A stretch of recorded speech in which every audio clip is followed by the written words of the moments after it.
Bonjour à tous et bienvenue pour cette nouvelle vidéo des mémoires d'Adrien. Aujourd'hui, je vais vous parler de manga. Je vais vous faire une sorte de bilan des 2 derniers mois de mes lectures manga.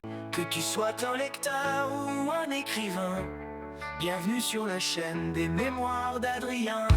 Amis des nouveaux livres et des vieux bouquins, bienvenue sur la chaîne des mémoires d'Adrien. Mémoires d'Adrien, c'est ton rendez-vous littéraire. Mémoires d'Adrien, le meilleur rendez-vous littéraire. Alors, ils sont vraiment là, complètement dans le désordre de ce que j'ai lu, donc je les ai mis un peu partout là. Il y en a partout, hein, c'est n'importe quoi. Et donc je vais vous les présenter petit à petit. Et souvent, ça va être des séries dont j'ai le tome, par exemple là, voilà, j'ai pas retrouvé pour l'occasion le tome 20, mais c'est le tome 11 que je vais vous montrer de Yawara, qui est un manga de Naoki Urasawa, qui est un mangaka extraordinaire que j'aime beaucoup, alors, qui a fait des thrillers exceptionnels comme Monster ou 20th Century Boys. Là, c'était ces premières années que Kana a décidé de rééditer, et vraiment merci Kana de nous permettre de découvrir des œuvres comme ça, des grands maîtres du manga, une œuvre plus légère. Donc la série est terminée, là on vient d'avoir le tome 20, là, je crois qu'il est sorti, ou en tout cas que moi j'ai reçu en tout cas en avant-première sur la sortie officielle, parce que Kana a eu la gentillesse de me l'envoyer. Et donc là je vous montre le 11, mais il y en a eu 20. Il y en a 20 en tout, et les 20 sont sortis. Donc c'est quand même un certain montant, parce que je crois que c'est à peu près entre 12-13 euros, un peu plus par tome, donc c'est un investissement. Mais c'est une très bonne série de judo. Voilà, on parle de judo. Ça a été écrit dans les années 80-90, parce que ça se termine par les Jeux Olympiques de Barcelone. Et Yawara, c'est une jeune prodige du judo. Elle est absolument géniale. Dès qu'elle veut, en fait, elle bat tout le monde. Elle a quasiment aucune concurrente qui peut être à sa taille. Et elle est entraînée par son grand-père, qui était un ancien champion du judo, mais qui n'a jamais obtenu la médaille d'or. Et il veut absolument, ce grand-père, que Yawara remporte la médaille d'or, qui sera un peu sa revanche à lui, parce que c'est lui qui la façonne. Le seul petit problème là-dedans, c'est que Yawara n'a pas envie de faire du judo, et qu'elle est tiraillée entre effectivement sa combativité, son envie de gagner, sa force, et puis également, à côté de ça, son envie également d'être une jeune fille normale. Et ça, c'est une thématique universelle qui peut parler à tous ceux qui forcément n'aiment pas forcément le judo ou le sport.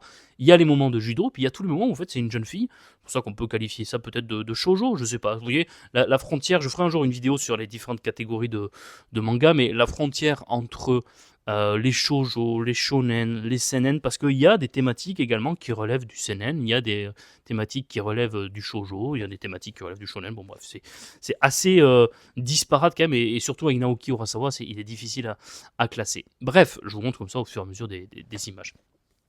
Elle est tiraillée entre cette envie d'être une jeune fille normale, de sortir avec des garçons, de travailler, de faire ses études, et puis également de retrouver son père qui était un champion de judo également, qui a disparu comme ça, sans expliquer pourquoi, sans laisser de traces. Et c'est aussi le but de Yawara, et on va voir que ça a une importance dans le récit, ce père qui est à retrouver. Donc voilà, il y a tout ça qui est dans ce manga, que j'ai vraiment beaucoup aimé. Le seul inconvénient un peu, c'est que parfois ça tourne un peu en rond, c'est-à-dire que 20 tomes c'est un peu long pour ce que ça raconte, ça pourrait être beaucoup plus court, et notamment les relations entre certains personnages sont beaucoup trop lentes. Et par exemple, on arrive au tome 20, il y a une relation d'amour qu'on voit se dessiner depuis quasiment le tome 1 entre deux personnages, et à chaque fois il y a un obstacle presque trop gros qui vient de nouveau ralentir la progression de leur histoire. Et à la fin, on se finit juste par se dire, bah, allez-y, embrassez-vous, aimez-vous, ça fait depuis 20 tomes que vous êtes amoureux, arrêtez, c'est insupportable à la fin. Vous avez envie de les dire, de les prendre dans une salle les deux, de les dire, c'est bon, allez hop, maintenant, en fait, ça c'était un quiproquo, ça c'était un quiproquo, ça c'était un quiproquo, ça fait 20 tomes qu'on a des quiproquos entre ces deux personnages, et qui font que certains se disent, ah non, en fait, il m'aime pas, en fait, c'est un type comme les autres, en fait, elle ne m'aime pas, et tout. Non, c'est bon, vous aimez. Et donc ça m'a un peu agacé. Le fait qu'à chaque fois, il faille la convaincre de faire du judo. Après sur la fin plus trop, mais c'est vrai que pendant un certain temps c'était aussi parfois un peu long, et parfois répétitif. C'était vraiment allez, je gagne cette compétition et après j'ai envie de nouveau. Et on voyait que Naoki Urasawa était vraiment dans les débuts, mais il n'avait pas encore la maturité qu'il peut avoir aujourd'hui sur certaines séries où c'est presque parfait. Et par exemple, une autre série de sport qu'il fera plus tard, qui s'appelle Happy, sur le tennis, et je trouve beaucoup plus complète, même s'il y a quelques défauts aussi, mais beaucoup plus complète que Yawara. Vous voyez, là j'ai été déjà long. Une autre série de sport, mais dont je vous ai déjà parlé, donc je vais aller un peu vite, c'est Katsu. On vient d'avoir le tome 8 chez Nobinobi. exceptionnel. Voilà. Le tome 8 et dernier tome. Là, ça se termine, c'était des tomes doubles parce qu'à la base, dans la série de base, il y avait 16 tomes. De Mitsuru Adachi, le maître de la nostalgie, le maître pour raconter, là aussi des quiproquos, mais des quiproquos tellement beaux.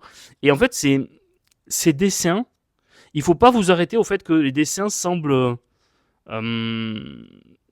comment dire, semblent simples comme ça à la base. Je vais vous en montrer au fur et à mesure là aussi. Mais c'est des dessins qui comme ça semblent très simples, mais en fait c'est d'une profondeur. Et quand il fait des paysages et tout, c'est vraiment merveilleux. Et ses regards, je trouve que ses regards sont incroyables. C'est des regards comme ça qui semblent simples, mais ils sont tellement significatifs, ils sont tellement empreints de nostalgie, de profondeur, et parfois avec une simple phrase, de simples mots répétés, ou un simple regard, Mitsuru Adachi, il arrive à faire passer des messages incroyables. C'est deux jeunes qui s'appellent les deux Katsu. L'une, en fait, ne veut pas entendre parler de boxe parce que son père était un champion de boxe, mais sa mère s'est séparée avec son père parce qu'elle n'en pouvait plus de ça. Et l'autre, en fait, il est élevé par son père, qui était également un champion de boxe aussi, sauf qu'il ne le sait pas forcément au début. Et ce qu'il ne sait pas non plus, c'est que son père aurait fait tuer un autre homme sur le ring, en fait, en lui assénant un coup, alors que l'autre était censé être bien meilleur que lui. Et en fait, je vous montre comme ça des regards que moi je trouve assez beaux, assez significatifs quand on connaît en fait le passé, quand on connaît ce qui se passe entre eux. Et en fait, voilà, il va vouloir se rapprocher et faire de la boxe, ce jeune Katsu, pour se rapprocher de cette jeune fille parce qu'il en est amoureux. Et là, contrairement à Yawara, les relations entre les personnages sont beaucoup plus matures, alors qu'ils ont sensiblement les mêmes âges, mais sont beaucoup plus matures et vont beaucoup plus vite, et parfois sont beaucoup moins subtils, dans le sens où ils osent se dire les choses. Et ça, c'est assez incroyable chez Mitsuru Adachi. Et voilà, petit à petit, finalement, il va se prendre au jeu de la boxe, mais en même temps, vont se développer évidemment toutes les relations d'une profondeur incroyable entre ces personnages. Et il y a un côté nostalgique que je trouve formidable. Et pourtant, de la nostalgie sur quelque chose qu'on n'a pas connu. C'est-à-dire que nous, on n'a pas connu ce Japon des années 80-90. Pourtant, on en est nostalgique quand même en le lisant. Et les scènes de boxe sont super bien faites. Vous voyez, Mitsuru Adachi, il a fait un manga sur le baseball. Je n'aime pas le baseball, j'y comprends rien. Il a fait un manga sur la boxe. Je suis pas fan de boxe et bon, il n'y a pas grand chose à comprendre, à part qui se tape dessus. Mais je suis pas fan de boxe. Et pourtant, ces mangas, je les adore tous. Donc il a un talent incroyable, je trouve, pour imposer des silences. C'est le roi du silence. Parfois, il y a des personnages qui ont juste besoin de se regarder pendant quelques cases et le message passe, qui ont juste besoin de répéter un mot comme ça qui semble anodin, et le message passe. J'adore ce que fait Mitsuru Adachi. Ah là, c'est beaucoup moins bon, je trouve. C'est de Kujimori. Alors Kujimori, il faut savoir que c'était le meilleur ami de Miura, qui est décédé, l'auteur de Berserk, et donc Kujimori, c'est celui qui reprend Berserk. Évidemment, avec les anciens assistants de Miura, parce que niveau dessin, là par contre, pour le coup, c'est pas que c'est simple, c'est que c'est vraiment très moyen. Je suis pas du tout fan de ses dessins, je vous montre. Et en plus, il a le défaut, Kujimori, là on parle de la série Suicide Island, aux éditions Kazé. Il a le défaut que si vous regardez toutes ces séries, que ce soit Genesis, Holy Land ou là, Suicide Island, mais il en a fait d'autres je crois, en fait ces personnages principaux, qu'on voit là, ils se ressemblent tous. Je vais vous montrer peut-être quelques cases de ces autres, et t'as l'impression qu'il reprend le même. Alors, il y a un peu ses défauts chez Adachi aussi, mais Adachi, en fait, on les reconnaît quand même bien. Vous voyez, et même si les mêmes profondeurs de regard, là, t'as l'impression que c'est juste le même personnage qui, un coup dans Holy Land, se bat dans la rue, et un coup dans Genesis, il retourne dans l'ère préhistorique. C'est vraiment les mêmes personnages. J'ai lu les 2 premiers tomes. L'histoire, c'est que on va isoler sur une île, parce que c'est devenu trop cher de les gérer, tous ceux qui font des tentatives de suicide. Et donc, lui, ce personnage, notamment, il va atterrir sur cette île qu'on appelle Suicide Island, l'île des suicides. Pas compliqué, là, ça va. Et donc, il n'y a que des gens qui se suicident. À partir de ce concept, en fait, qu'est-ce qu'on en fait ? Eh bien, en fait, pas grand-chose. Et d'ailleurs, le concept en lui-même est étrange, mais bon, à la limite, c'est du manga, c'est avec tout ce que ça peut comporter parfois d'originalité dans les mangas. Mais à partir de ce concept, il en fait pas grand-chose. C'est-à-dire qu'après, il va y avoir des tiraillements entre eux, ils vont se disputer, il va y avoir des prises de pouvoir, l'autre il va se prendre un arc et des flèches et sur cette île, il va vouloir survivre. Bon, quel rapport ensuite avec le fait qu'à la base il se suicidait ? Mais pas grand-chose, ça revient pas souvent. Et non, j'ai vraiment pas aimé ce qu'il en fait. Et je me suis très rapidement profondément ennuyé. Alors au début, ça tient un peu ses promesses, c'est-à-dire qu'ils arrivent sur l'île, et il y a déjà 4 personnes qui se suicident. Quand ils comprennent qu'ils sont sur l'île de suicide, ils se disent, mais en fait, ça veut dire que nous tous ici, on a tenté de se suicider, et là, hop, il y a 3 types qui tombent de la falaise parce qu'ils se suicident et tout. C'est horrifique au début. Et il y a des choses très dures dans ce manga, malgré les dessins qui peuvent sembler un peu légers. Il y a des éléments très difficiles. Mais Non, j'ai pas aimé ce qu'il en fait, et après ça devient finalement quelque chose, presque une série de survie sur cette île. Et le rapport avec le fait que c'était des gens qui tentaient de se suicider ou qui voulaient se suicider n'apparaît plus vraiment. Peut-être que ça réapparaît par la suite, mais pour moi, 2 tomes, et même un, hein, il y a un vrai débat sur ça, mais pour moi, 2 tomes, ça suffit largement pour se faire un avis sur une série. Et là, pour le coup, je vais pas continuer, ça m'a pas donné envie. Ah, celle-là, par contre, elle est exceptionnelle. Ça fait partie de mes coups de cœur là, de ces 2 derniers mois. C'est Tokyo ces jours-ci, c'est chez Kana, c'est exceptionnel. C'est de Taiyo Matsumoto. Alors, Matsumoto, c'est un auteur que j'adore. Il a fait, là, hop, je vais vous la prendre. Celle-là, elle est géniale. Elle est ici, mais je vais vous la montrer. Attendez. Il a fait cette série qui est géniale, si vous voulez vous la procurer dans cette très très belle édition, qui s'appelle Amer Béton chez Delcourt Tonkam. C'est l'édition Prestige. C'est-à-dire que l'édition Prestige, ils ont consacré leur édition à 2 auteurs, Osamu Tezuka, hein, le dieu du manga, et Taiyo Matsumoto pour Amer Béton. Et je crois qu'il y a eu Ping Pong aussi dans cette édition. Je sais plus. Bon, bref, Amer Béton, c'est génial. Voilà. Je vous en dis pas plus. Allez la découvrir, cette série. Franchement, vous ne serez pas déçus. Je ne peux pas vous en dire plus. C'est 2 jeunes orphelins qui essayent de survivre dans la rue. 2 caractères complètement différents, mais qui sont juste exceptionnels. J'adore cette série. Je l'ai relue 3 fois déjà. J'aime beaucoup. C'est court, hein, c'est juste... là, cette série est terminée. Juste en ce tome-là. Et il a fait aussi Ping Pong, qui est génial. Même si vous n'aimez pas le Ping Pong, vous allez voir, vous allez être à fond dedans.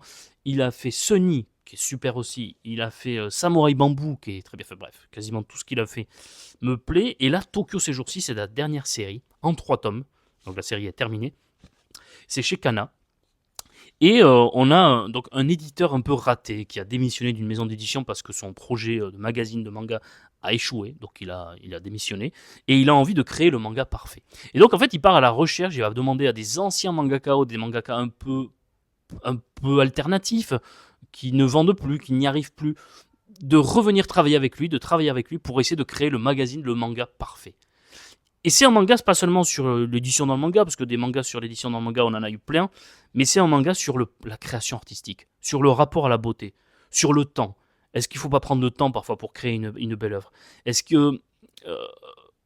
qu'est-ce que c'est qu'un bon manga? Qu'est-ce que c'est qu'un manga réussi? Est-ce que c'est un manga beau? Est-ce que c'est un manga qui se vend?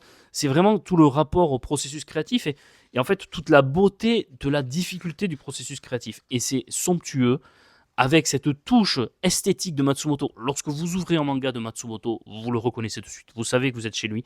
Je ne sais pas si ça va se voir à l'écran, mais cette case-là, par exemple, elle est somptueuse. Regardez. Je ne sais pas si vous voyez la fumée de la cigarette en haut là, de cette case noire. La manière dont ça a été fait, j'imagine à coups de petits crayonnés, puis je ne sais pas comment il a fait ça, parce que je ne suis pas un grand spécialiste du dessin, mais je trouve que la fumée... Alors ça se voit pas, mais honnêtement, si vous le touchez un jour, si vous l'achetez ce manga, si vous le feuilletez, vous allez retrouver cette page, et vous avez l'impression que la fumée, elle ressort des pages. Ça se voit pas à l'écran, mais c'est vraiment quelque chose qui se voit là, lorsque je l'ai devant moi, et c'est génial. Et autre caractéristique de l'œuvre de Matsumoto, c'est que on a un peu comme dans l'impressionnisme, dans l'art impressionniste, et chez Matsumoto c'est très présent, et ça signifie beaucoup de choses. On a des lignes qui ne sont pas rectilignes. On a des éléments, des paysages qui ne sont pas parallèlement parfaits, qui ont des difformités dans les formes. Et en fait, c'est ce qui fait la force de Matsumoto. Et ça crée parfois, vous voyez, dans des villes comme ça crée je sais pas, une impression presque d'oppression, de brouillon dans la vie qui est très présente et qui est très bien représentée par ces dessins très particuliers, encore une fois, de Matsumoto. Et ça impose de suite un univers, en fait. On sait de suite qu'on est chez Matsumoto. Je vais essayer de vous retrouver une autre page que j'ai beaucoup aimée. Voilà, regardez, c'est cette page-là, justement, avec le parapluie là et la difformité des paysages, la beauté avec la pluie. Et vous voyez, rien n'est rectiligne, tout est difforme. Mais je trouve que c'est somptueux, et en fait dans le contexte, lorsque vous lirez, si vous le lisez, et je vous le conseille vraiment, lorsque vous arrivez à cette page là et que vous comprenez tout en fait avec ce personnage qui aboutit, qui trouve presque son idée créatrice à ce moment là, c'est absolument merveilleux. Alors là c'est un objet un peu particulier, parce que vous savez qu'au Japon ça fonctionne avec ce qu'ils appellent des magazines de prépublication. C'est-à-dire que les mangas sont d'abord publiés par chapitres dans des magazines, avant de pouvoir être publié dans des tomes complets. Et ensuite, les Japonais votent pour leur série préférée, et si les séries finissent dans les dernières, enfin, en fait, elles disparaissent et elles ont quasiment aucune chance ensuite d'être publiées dans des gros tomes. En tout cas, le succès commercial s'éloigne pour elles. Et en fait, en France, il y a eu plusieurs tentatives comme ça de magazines de prépublication, et là récemment, on en a un nouveau qui s'appelle Manga Isho. Donc j'ai reçu je crois qu'au moment où la vidéo va sortir, je pense que il sera déjà disponible dans les librairies de manga, peut-être dans les tabac presse, je sais pas exactement où est-ce qu'il va sortir. Je pense plutôt dans les librairies spécialisées manga. Ça s'appelle Manga Isho. Là, c'est l'épisode, le tome 1. C'est un magazine, hein, vraiment en format magazine avec du papier magazine. Et vous avez à peu près presque 400 pages de chapitres comme ça de séries européennes. Voilà, ce sont des auteurs européens qui sont prêtés à l'exercice des magazines de prépublication. Vous avez plusieurs séries comme ça, des débuts, ou alors des petites histoires complètes en 40 pages, ou alors des premiers chapitres, et vous voyez si ça vous donne envie de poursuivre ou non, des styles complètement différents. Vous avez du shonen, vous avez du seinen, de l'historique, du fantastique, il y a vraiment de tout. Et alors, je crois qu'il n'y a pas par contre de système de votation. Ça, c'est dommage qu'on ne soit pas allé jusqu'au bout, que les auteurs et les éditeurs, je ne l'ai pas précisé, ce sont 4 éditeurs européens. Je crois qu'il y a un éditeur espagnol, un français, Kana, un allemand et un italien. Je crois que c'est ça les 4. Et donc, il y a à peu près 3, 7... il y a 14 histoires dedans, donc vous voyez. Et 14 histoires complètement différentes. Bon, ça vous donne une idée de ce que ça peut... Moi, je les ai tous lus. Et alors, toutes ne sont pas bien, mais franchement, j'ai été agréablement surpris et j'ai passé un bon moment, en tout cas, comme ça, d'enchaîner les univers différents et de les enchaîner comme ça. Alors, on va passer à maintenant une vie chinoise. Alors, une vie chinoise, je vais consacrer une vidéo spécifique, donc je vous renvoie à la vidéo. Là, j'ai les 3 tomes, mais sinon, vous connaissez dans l'autre vidéo que j'ai présentée, on a en un seul volume que Kana a réédité. Et en fait, donc, c'est l'histoire de la Chine depuis à peu près la révolution culturelle jusqu'à nos jours, à travers le regard d'un homme, donc ce Li Kunwu. Voilà, donc j'ai dit tout ce que j'avais à dire sur cette vidéo. Alors, j'ai bien aimé l'aspect historique, l'aspect traditionnel, l'aspect rapport entre l'État, l'individu, la famille. J'ai moins aimé, on va dire, au fur et à mesure des tomes, la manière dont l'histoire, finalement, je trouve que s'enlise un peu et que ça manque un peu de souffle, de profondeur, de relief qui me permet de m'intéresser à l'histoire. Finalement, sa vie un peu banale, au bout d'un moment, devient tellement banale qu'elle a fini par me lasser un peu. Mais je trouve que les 2 premiers tomes sont géniaux. Et le 3e tome, j'ai beaucoup moins réussi à rentrer dans cette histoire. Alors, qu'est-ce que j'ai ensuite dans ma sacoche? Donc, j'ai amené ma petite sacoche dans laquelle j'ai mis un petit peu tout. Ah oui, alors là, c'est les éditions Mangetsu qui ont le pari fou de se lancer dans la réédition de Shin-Chan, qui avait été en échec, je crois, j'ai lu. Ensuite, je crois que Casterman avait essayé, ça avait été un échec aussi. Ben, Mangetsu se dit, nous, on va y arriver. C'est ambitieux, c'est osé. Franchement, j'ai du mal à y croire. Mais il réédite Shin-Chan. Alors, Shin-Chan, ce Shinosuke, ce garnement, ce petit enfant terrible. Franchement, ses parents, ils ont bien du mal à le gérer. Moi, je me souviens, ça passait à la télé basque quand j'étais petit. Le samedi matin, j'allais chez mes cousins, comme ça, lorsque j'étais chez mon père à la campagne, j'allais ce samedi matin chez mes cousins, et ils regardaient Shin-Chan à la télé basque. Et donc on regardait ça, ça nous faisait rire en tant qu'enfant. Alors là, il y a plusieurs gags comme ça qui m'ont fait rire, qui m'ont ramené dans mon enfance. En fait, à tout lire d'un coup, vous allez vous en lasser, donc moi je vous conseille de lire à petite dose, et c'est vraiment génial. Je remercie d'ailleurs mon cousin Julien, qui a son compte Instagram que vous pouvez aller suivre, qui s'appelle L'Envers du Manga sur les réseaux. C'est lui qui me l'a envoyé, parce que mes éditions Mangetsu lui ont envoyé, et il me l'a très gentiment envoyé pour que je le lise. Pourquoi? Parce que ça, je voulais vous en parler également. C'est dans le cadre de la préparation de notre épisode du mois de mars, parce que nous avons un podcast dans lequel j'interviens chaque mois. Le podcast s'appelle Manga Club, que vous pouvez retrouver sur Spotify, Deezer, gratuitement, sur l'Apple Podcast, ou sur le site directement de Manga Club. Je vous mettrai tous les liens dans la description. On débat chaque mois des lectures qu'on lit séparément, des lectures qu'on lit en commun. Il y a des débats. On parle même d'autre chose que de manga. À chaque fois, à chaque numéro d'épisode, on fait un petit focus au début sur le numéro du département qui est lié du coup à l'épisode. Donc là, on va être à l'épisode 56, donc département Je vous laisse deviner. À chaque fois, on me fait un petit rappel historique, touristique. On s'amuse beaucoup, il y a de la bonne humeur, des débats enflammés. Et franchement, je passe à chaque fois un bon moment en allant sur son podcast chaque mois. Et donc là, bientôt va être disponible l'épisode du mois de mars et on va parler notamment de Shinchan, mais d'autres séries là dont je vous parle aujourd'hui. Donc si vous voulez aller encore plus en profondeur, vous pouvez y aller. C'est des épisodes qui durent entre 1 et 2 heures et on passe à chaque fois des bons moments. Alors là, qu'est-ce que j'ai ? Oui, alors là, c'est pareil, c'est une série qu'il m'a envoyée parce qu'il l'a acheté. Il m'a dit, franchement, j'ai un peu regretté. On en a parlé dans l'épisode Manga Club du mois de février, donc le dernier épisode, l'épisode 55. Ça s'appelle La couche est pleine, c'est de Akiko Higashimura. Alors, j'aime beaucoup Akiko Higashimura. Là, elle parle de sa vie en tant que mère, pas célibataire, parce que son mari est présent, mais ils ne dorment pas au même endroit. C'est assez particulier. Et elle doit s'occuper de cet enfant qui est terrible là aussi, alors qu'elle est elle-même mangaka, artiste, et c'est très dur à gérer. Le problème, là aussi, c'est un peu comme dans Une vie chinoise, c'est qu'il m'a manqué d'une histoire un peu avec du relief, autre chose que des gags, et les gags sont pas forcément aussi drôles que dans Shin-Chan, par exemple, et surtout, ils sont trop bavards. C'est-à-dire qu'elle remplit beaucoup trop ses cases, alors dans des histoires un peu sérieuses, ou dans lesquelles les textes sont importants, d'accord, mais là, ça se justifiait pas, et en fait, ça me donne pas envie de continuer.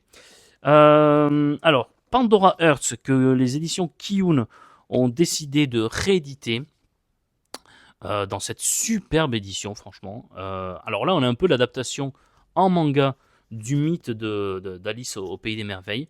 On a un personnage comme ça qui est dans une famille, qui dans un univers tout à fait fantastique, va passer ce qu'on appelle le passage, le rituel de l'âge adulte.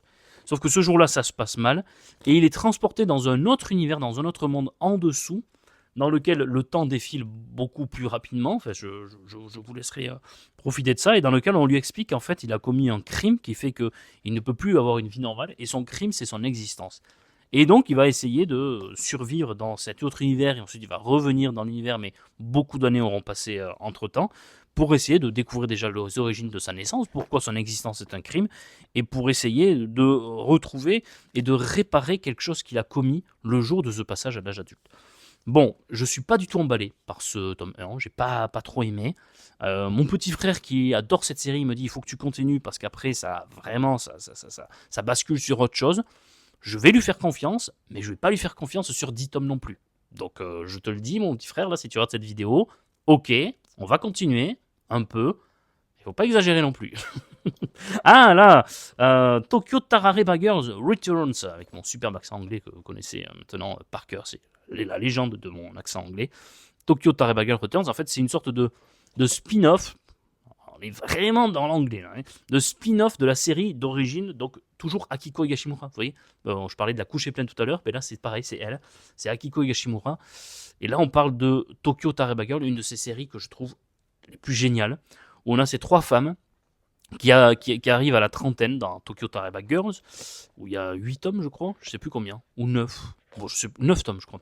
Il y a 9 tomes dans la série d'origine. Et en fait, elles arrivent à la trentaine, elles sont toujours pas mariées. Et elles se retrouvent souvent comme ça dans un bar, elles picolent, elles dérangent un peu tout le monde en criant, en étant très bruyantes.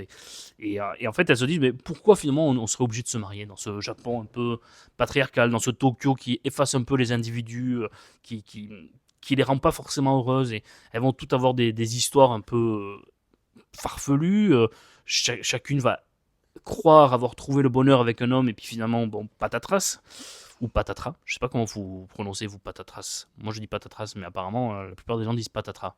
Voilà, c'était l'une de mes découvertes du mois dernier, ça, la prononciation de patatras. Bref, et donc, bon, c'est assez amusant comme série, mais c'est assez bouleversant aussi, souvent très émouvant. J'aime beaucoup. Je vous conseille vraiment cette série d'origine de Tokyo Tarareba Girls, parce que c'est franchement très drôle, elles sont hyper attachantes, et à chaque fois, il y a ces deux personnages là qui sont Tara et Reba. En français, ça a été traduit comme Yaka et Faucon, qui sont là, qui sont un peu les petits démons de la personnage principale. Dès qu'elle devient un peu alcoolisée, hop, ils apparaissent et ils l'influencent mal. Donc, c'est tout à fait dans sa pensée. Hein, elle est ivre, donc en même temps, c'est normal que tout ne se passe pas normalement.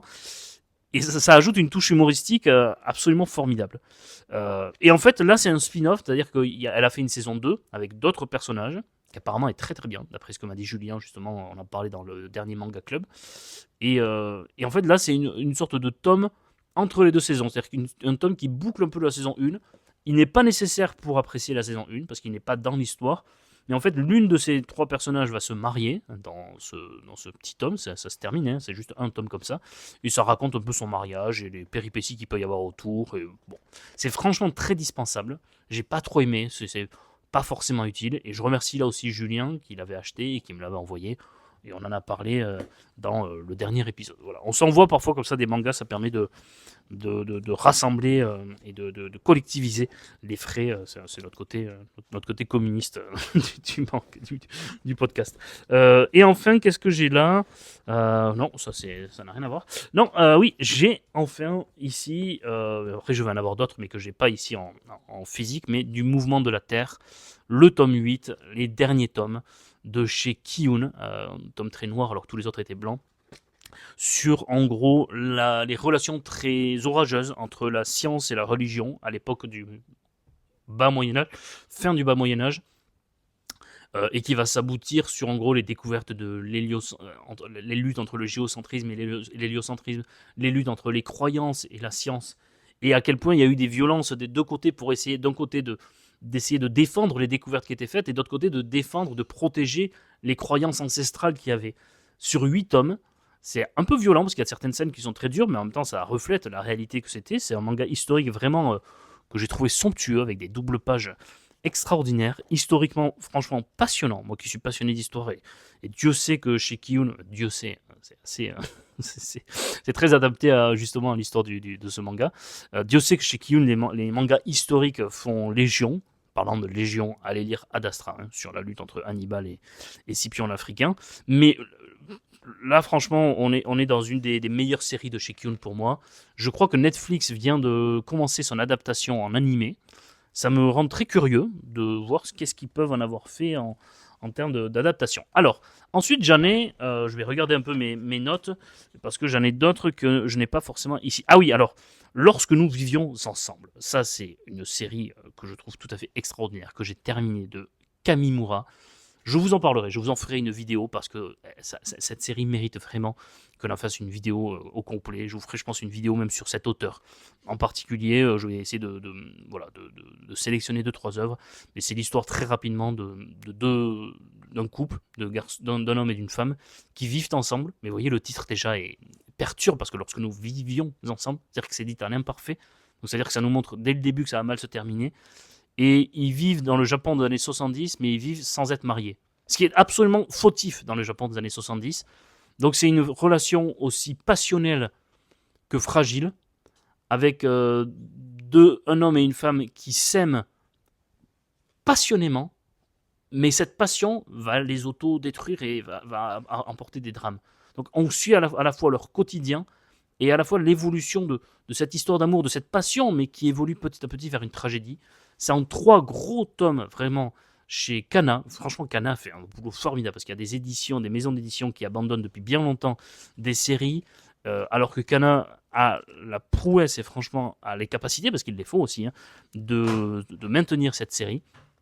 Et on l'a en 3 tomes dans la collection Sensei, et c'est franchement très très très réussi, mais je vous en ferai, comme je vous dis, une vidéo un jour. Et légalement, qu'est-ce que j'ai lu J'ai dit légalement.